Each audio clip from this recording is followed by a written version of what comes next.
मला एक सांग, तू बायको आहे का सायको आहे? का स्वयंपाक करताना ठोयको असते? काय झालं? काय दिली भाजी? शेवगाच्या शेंगा. अगं मग शेवग्याच्या शेंगामध्ये भुईमुगाच्या शेंगा काय करून राहिले?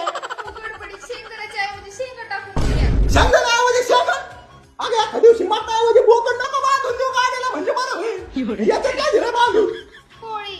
अगं ही पोळी का होळी घेऊन आली काय? एवढी काळी कसं झाली? अहो, तुम्हीच तर म्हटले ना कॅस्टर ऑइल वापर, त्यामुळे जळालं ते. अगं बाई कॅस्ट्रॉल ऑइल नाही म्हणलं, कोलेस्ट्रॉल कमी होईल ते ऑइल वापर म्हणलं. अगं बाई कुठे आले? कॅस्ट्रॉल ऑइल गाड्यांना वापरते आणि हे काय रस्ता आता फक्त पिऊन घेऊ काय? अवघड आहे हो. अगं शेवगा दिलाय का निर्मा दिला मागं तर माझ्यावर राहिला त्याचा. अहो, डब्याला साबण लावली होती, गडबडीत बिना धुता भाजी भरली अगं वाटतं. पुढे आली तू, पुढे कोणती गडबड असते आणि सकाळ सकाळ? हा? गाजराचा हलवा तरी दिलाय का ती? हा, पिशवीत गाजर दिलाय तो हलवा झाला, गाजर हलवा. गाजर दिलाय तो हलवा झाला, गाजर हलवा घरी येऊन तुझ्या काळा खाली आता जाळवा काढतो. पुढे